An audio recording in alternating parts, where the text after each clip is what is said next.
Corona की तीसरी लहर से बच्चों को डराना नहीं, बचाना है। बच्चों के लिए इम्यूनिटी की कोई अलग दवा नहीं। जंक फूड अवॉइड करें, फल खिलाएं ज्यादा। बच्चों के लिए फिजिकल एक्टिविटी बहुत है जरूरी। बच्चों का टीवी देखना और मोबाइल का इस्तेमाल करें कम। बच्चों को पूरी नींद की अधिक जरूरत। बच्चों से संवाद करें, अकेले नहीं रहने दें। टीके के बाद भी सावधानी अपेक्षित। हर हाल में अपने बच्चों को रखें सुरक्षित। कोरोना की तीसरी लहर से बच्चों को कैसे बचाएं? बच्चों को रखें सुरक्षित। तो कोरोना की तीसरी लहर से बच्चों को आखिर कैसे रखें सुरक्षित, इसी को लेकर आज हम चर्चा करेंगे और हमारे साथ में दो खास मेहमान जुड़ेंगे। डॉक्टर प्रियांशु माथुर हैं जो कि चाइल्ड स्पेशलिस्ट हैं। इसके अलावा डॉक्टर अतुल जिंदल हैं जो कि एडिशनल प्रोफेसर हैं एम्स रायपुर के। आप दोनों का बहुत बहुत स्वागत है न्यूज 18 राजस्थान में। सबसे पहले डॉक्टर प्रियांशु माथुर, मैं आपका रुख करना चाहता हूं। लगातार जो संभावना है वो ये जताई जा रही है कि बच्चों को तीसरी लहर से खासा खतरा रहने वाला है, तो आखिर बच्चों को सुरक्षित कैसे रखा जाए, ये लगातार अपने आप में एक बड़ा सवाल उठ रहा है। हम आपसे जानना चाहते हैं, चूंकि आप खुद एक चाइल्ड स्पेशलिस्ट हैं, तो अमूमन कितने केस लगातार बढ़ना शुरू हुए हैं बच्चों के, खासतौर पर कोविड पॉजिटिव के? धन्यवाद। तो मैं आपको बताना चाहूंगा कि पहला तो है बच्चों का बचाव कैसे करें। तो बच्चों का बचाव करने के लिए जो सबसे महत्वपूर्ण है वो डेफिनेटली परिवार वालों को सबको वैक्सीनेशन स्ट्रेटेजी है, क्योंकि अगर हम किसी परिवार में सभी पेरेंट्स को और घर में जो और दूसरे लोग रह रहे हैं अगर उनका टीकाकरण कर देते हैं तो इन्हीं के थ्रू वायरस यूजुअली घर में एंटर होता है। तो अगर हम उनको वैक्सीनेट कर देंगे तो ये वायरस के ट्रांसमिशन संक्रमण की चेन को हम ब्रेक कर सकते हैं, जिससे हम काफी हद तक बच्चों को बचा सकते हैं। इसके अंदर आप हर्ड इफेक्ट का एक एग्जाम्पल ले सकते हैं, जिसमें अगर हम एक ज्योग्राफिकल रीजन में रहने वाली ज्यादातर पब्लिक को वैक्सीनेट कर देते हैं तो बची हुई पॉपुलेशन उस बीमारी से वैसे भी इम्यून हो जाती है, क्योंकि संक्रमण का चेन ब्रेक हो जाता है। दूसरा इसमें महत्वपूर्ण है कि बच्चों के हम इम्यून सिस्टम को बेहतर रखें। बच्चों के इम्यून सिस्टम को बेहतर रखने के लिए उनको वाटर इनटेक, जो पानी का इनटेक है वो बहुत अच्छा होना चाहिए। सेकंड इंपॉर्टेंट है कि उनको जो हम खाना खिला रहे हैं उसमें हमें fresh fruits, vegetables, dry fruits इन सबको इंक्लूड करना चाहिए, जिससे हम उनके विटामिन और मिनरल स्टेटस को बॉडी को मेंटेन कर सके, जिससे इम्यून सिस्टम पे पॉजिटिव इम्पैक्ट आता है।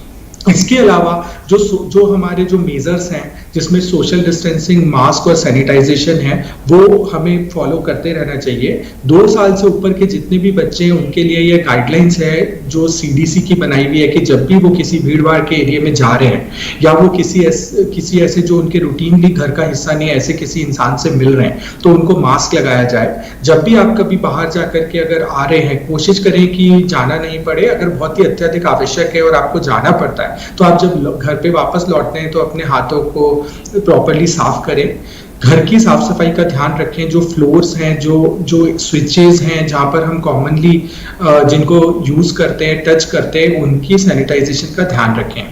इसके अलावा जो आपका दूसरा सवाल है कि किस तरीके से बच्चों में केसेस बढ़ रहे हैं क्या, उसके बारे में मैं आपको बताना चाहूंगा कि इस समय जो ज्यादातर पेशेंट आ रहे हैं वो कोविड RT-PCR पॉजिटिव आने की बजाय बच्चों में वो multi system inflammatory syndrome of children करके एक डिजीज होती है जिसको हम MIS-C बोलते हैं, वो पेशेंट्स हमारे पास ज्यादा आ रहे हैं। और इस बीमारी के अंदर क्या होता है कि जो बच्चे के अंदर जो वायरल इन्फेक्शन हुआ उसके बाद बच्चे का जो हाइपर इम्यून फेज आता है, इन्फ्लेमेटरी फेज आता है, जिसके अंदर बच्चे में साइटोकाइंस का लेवल बढ़ता है, इन्फ्लेमेटरी मार्कर्स का लेवल बढ़ता है और उसकी वजह से उनको मल्टी ऑर्गन इन्वॉल्वमेंट होता है। ये केसेस हमारे पास अभी थोड़े से ज्यादा आ रहे हैं और इनको कभी कभी ICU केयर की जरूरत पड़ती है और इनका ट्रीटमेंट में हमें कुछ IVIG या स्टीरॉइड जैसी दवाइयां भी देनी पड़ती है। चलिए, तो डॉक्टर अतुल जिंदल जी का रुख कर लेते हैं। एडिशनल प्रोफेसर हैं एम्स रायपुर के, वो भी हमारे साथ जुड़े हुए हैं। डॉक्टर अतुल जिंदल जी, अभी लगातार हम भी कुछ रिपोर्ट्स देख रहे थे, कई राज्यों के अंदर अमूमन जो वृद्धि है वो अचानक हुई है बच्चों में, यानी कि 2 साल से या 1 साल से जो 18 साल तक के बच्चे हैं उनमें खासतौर पर कोविड पॉजिटिव केस जो है वो सामने है। तो आखिर बच्चा किस तरीके से जाए, ये लगातार अपने आप में एक बड़ा सवाल है। सर, आपके क्या राय है, क्या उपाय जो है वो अपनाए जा सकते हैं बच्चों को कोविड से बचाने को लेकर? आप सबका बहुत बहुत नमस्कार और धन्यवाद कि आपने अपने कार्यक्रम में मुझे शामिल किया। अब आपके सवाल का जवाब, जो आपने बहुत ही बढ़िया सवाल पूछा है कि बच्चों को तीसरी लहर से कैसे बचाया जाए। देखिए, अभी तो हम दूसरी लहर से जूझ रहे, तो तीसरी लहर तो अभी जस्ट एक हमारी सोच है जो हम प्रेडिक्ट कर रहे हैं कि तीसरी लहर आ सकती है और वो शायद बच्चों को ज्यादा अफेक्ट करे। उसके पीछे सबसे बड़ा रीजन जो साइंटिस्ट सोचते हैं वो ये है कि चूंकि बहुत सारे एडल्ट्स अफेक्ट हो चुके हैं, वैक्सीनेशन भी पूरे टाइम पे जोरों शोरों से चल रहा है पूरे देश में, विदेशों में, तो जो वल्नरेबल पॉपुलेशन बचती है वो बच्चे बचते हैं। नाउ अब पॉइंट आता है कि हम बच्चों को कैसे बचाएं। जो आपने एक पॉइंट बोला कि बच्चे तेजी से अफेक्ट हो रहे हैं, तो ये अगर आप देखेंगे कि पिछले साल सीडीसी ने और यूके के जो NIH है उन्होंने एक एडवाइजरी जारी करी थी कि अचानक से उन्हें कुछ बच्चों में ऐसे केसेस देखने मिले जो कि पोस्ट कोविड अफेक्शन था, जिसको हम मिस्क बोलते हैं, यानी multi system inflammatory syndrome in children. ये आमतौर पे तब देखा जाता है जब पीक आ रहा होता है, उसके 4 से 6 हफ्ते के बाद ये बीमारी बच्चों में आती है। क्योंकि बच्चों में कोविड जब होता है, हम फॉर्चुनेट है कि बच्चों में जो सिम्टम्स आते हैं बहुत माइल्ड होते हैं या आते ही नहीं है, पता ही नहीं चलता हम कि बच्चे अफेक्ट भी हो गए, इन्फेक्ट भी हो गए हैं और ठीक भी हो जाते हैं। पर ये जो प्रॉब्लम आती है 4 से 6 हफ्ते बाद देखने को मिलती है, जिसको हम मिस्क बोलते हैं, और ये बहुत खतरनाक प्रॉब्लम होती है जो कि बच्चों के हार्ट पे उनकी कोरोनरीज को डायरेक्ट अफेक्ट कर सकती है और जानलेवा भी हो सकती है। बट क्योंकि अगर हम राइट टाइम से इनको डायग्नोज कर लें तो हम उसका इलाज कर सकते हैं। तो ये जो अभी बच्चे अभी दूसरे राज्यों में मिल रहे हैं, तेजी से आ रहे हैं, मोस्ट ऑफ देम ये बच्चे, इनफैक्ट मुझे पता है राजस्थान में भी काफी सारे इस तरह के बच्चे डायग्नोज हो रहे हैं जिनको मिस्क है और उनका बढ़िया इलाज हो रहा है और उनमें आउटकम अच्छा होता है अगर हम उनको प्रॉपरली डायग्नोज कर लें कि मिस्क है। जहां तक बात आती है बचाने के लिए, तो देखिए सबसे इंपॉर्टेंट है कि जितने अडल्ट्स जो घर में हैं अगर वो अपने आप को वैक्सीनेट करके रखेंगे, खुद वैक्सीन लेंगे, तो बच्चे ऑटोमेटिकली बचते हैं।